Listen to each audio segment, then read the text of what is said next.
درمیانی شب کی تاریخ خاموشی میں جب دنیا سو رہی ہوتی ہے تب رات کے اس پہر ایک عجیب لمحہ ایسا ہوتا ہے جو کئی لوگوں کے نزدیک ایک خاص لمحہ ہے۔ رات اس پراسرار حصے کے بارے میں کہا جاتا ہے کہ اس وقت آسمانی اور زمینی دنیا کے درمیان پردہ ہٹنا شروع ہو جاتا ہے اور آخرکار غائب ہو جاتا ہے۔ یہ وہ پراسرار لمحہ ہے جس کے بارے میں نیکولا ٹیسلا نے کہا تھا کہ اس وقت خدا کائناتی رازوں کو سرگوشیوں میں ظاہر کرتا ہے۔ اس لمحے کا کائنات کے ساتھ کیا کنیکشن، اور نیکولا ٹیسلا نے اسی لمحے کو سب سے اہم لمحہ کیوں کہا کہ جس لمحے کہ انسان اپنی زندگی بدل کر رکھ سکتا ہے، وہ راز جس لمحے وقت اور سپیس کے درمیان حائل پردہ ختم ہو کر وقت اور سپیس ایک ہو کر جھومنے لگ جاتے ہیں اور کائنات کا ذرہ ذرہ ایک انسان کو بتانے کی کوشش کرتا ہے کہ اے غافل اٹھ، دیکھ تمہاری سب سے بڑی کامیابی تمہارے سامنے ہے۔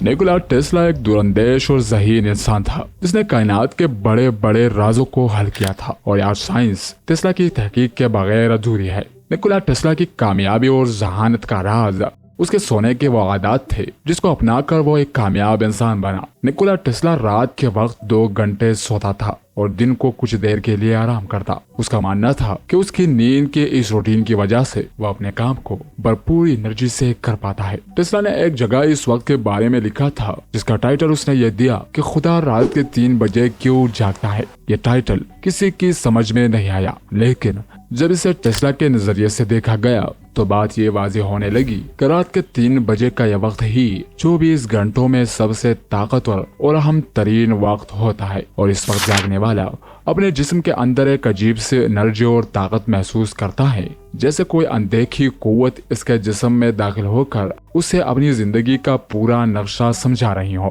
ٹیسلا کا ماننا تھا کہ اس وقت ایک انسان کا دماغ سب سے زیادہ ایکٹیو ہوتا ہے۔ اس وقت انسان ان چیزوں کے بارے میں سوچ سکتا ہے جو چیزیں یا باتیں عام طور پر اس کی سوچ سے کافی دور ہوتی ہیں۔ روحانی طور پر بھی اس وقت کو سب سے اہم سمجھا جاتا ہے، اور کئی مذاہب خاص کر کے اسلام میں کہا گیا کہ اس وقت ہماری جسمانی اور روحانی دنیا کے درمیان جو پردہ ہوتا ہے وہ پردہ رات کے اس وقت ہٹ کر جسمانی اور روحانی دنیا کے وہ راستے کھول دیتا ہے۔ نیکولا ٹیسلا کا اس بات پر یقین تھا کہ ایک ایسی طاقت موجود ہے جو ہماری اس پوری کائنات کو کنٹرول کرتی ہے، جو انرجیز کی شکل میں پوری کائنات سے رابطے میں ہے۔ اس میں نیکولا ٹیسلا نے کئی مذاہب کو اسٹڈی کیا، لیکن اس کے مطابق جس مذہب میں اس اندیکھی طاقت یعنی خدا کا تصور سب سے مضبوط اور حقیقی ہے وہ اسلام ہے۔ قرآن و حدیث میں کئی جگہ اس حوالے سے اشارے موجود ہے کہ صبح کے 3 بجے کا یہ وقت انتہائی اہم ہوتا ہے، اور یہی بات نیکولا ٹیسلا سمجھ چکا تھا، اور وہ ان انرجیز کی تلاش میں تھا جو ایک انسان کو اس اندیکھی طاقت کے قریب تر لاتی ہے۔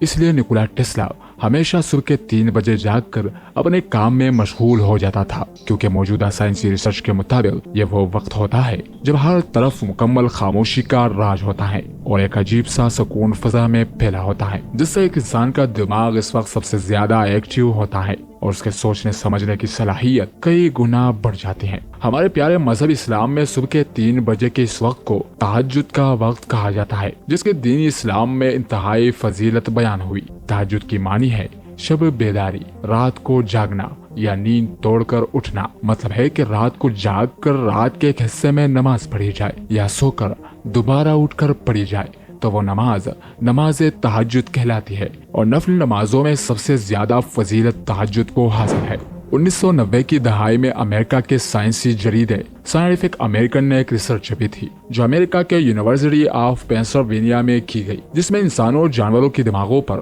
برقی الیکٹرانز لگا کر نیند کے دوران ان کے دماغوں کا تجزیہ کیا گیا۔ اس تحقیق سے پتہ یہ چلا کہ نیند کرنے کے بعد انسان کی یادداشت میں اضافہ ہوتا ہے۔ اس ریسرچ کے لحاظ سے رات کے آخری گھڑیوں میں جب بندہ نیند سے بیدار ہو کر تہجد کی نماز ادا کرتا ہے تو دعا کے دوران اپنی ماضی کی کوتاہیوں کو رات کی خاموشی میں آسانی سے یاد کر کے اللہ سے اس کی معافی مانگ سکتا ہے۔ میڈیکل سائنس کی روح سے دیکھا جائے تو میڈیکل سائنس کہتی ہے کہ صبح 3 بجے یعنی تہجد کے وقت اٹھنا جسم میں بیماریوں کو گھٹاتا اور دور کرتا ہے۔ صبح جلدی بیدار ہونے سے جسم میں جمع شدہ فضلات کو جسم سے جلدی خارج ہونے کا موقع ملتا ہے، جو کہ لیٹ اٹھنے کی صورت میں جسم میں رہ کر جسم کو نقصان پہنچا سکتے ہیں اور گردوں پر زائد بوجھ پڑتا ہے۔ اس کے علاوہ آکسیجن سے بھرپور صبح کی تازہ ہوا میں سانس لینے سے پھیپھڑوں اور دماغ کو تقویت ملتی ہے۔ ایک حدیث میں ہے کہ ہر رات کے پچھلے پہر اللہ ہماری اس دنیا کے آسمان پر نزول فرماتا ہے اور اعلان کرتا ہے کہ ہے کوئی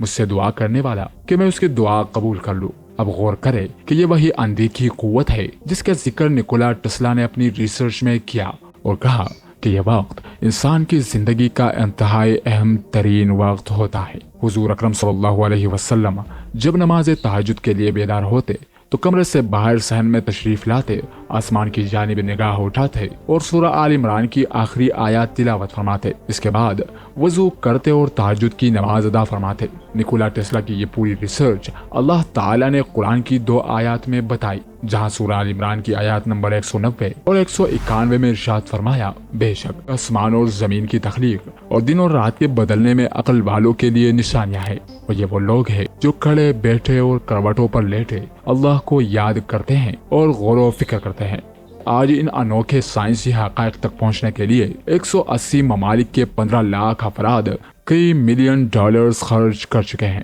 کہ کیسے یہ کائنات وجود میں آئی، وقت کی پیدائش کیسے ہوئی اور کیسے اس دنیا کا خاتمہ ہوگا۔ اس میں سے کچھ سوالوں کے جوابات آج سائنس کے پاس موجود ہے، لیکن غور کرے کہ آج سے 1400 سال پہلے رسول اللہ صلی اللہ علیہ وسلم صبح کے 3 بجے بیدار ہو کر نماز تہجد پڑھ کر سارا کچھ بتا گئے، جیسا کہ قرآن میں ہے کہ وہ کائنات کا منفرد موجد ہے، اور جب وہ کسی منصوبے کو وجود بخشنے کا فیصلہ کرتا ہے تو بس کن کہتا ہے اور وہ وجود میں آ جاتا ہے۔ یہ ہے فلکیات سائنس کا وہ سمندر جو حضور اکرم صلی اللہ علیہ وسلم کی نماز تہجد سے کھلا۔ معزز ناظرین، ہم اس چینل کو آگے بڑھانے میں آپ کی تعاون کی ضرورت ہے۔ اگر آپ کو ہماری ویڈیو پسند آئی تو اس ویڈیو کو شیئر کریں اور ہمارے اپنے چینل داستان قرآن کو ضرور سبسکرائب کریں، تاکہ ہم اور آپ مل کر اپنے دین اسلام کا پیغام پوری دنیا تک پہنچا سکے۔ اللہ تعالیٰ سے دعا ہے کہ ہمیں اپنی فرمانبرداری اور شکر گزاری کی زندگی گزارنے کی توفیق عطا فرمائے۔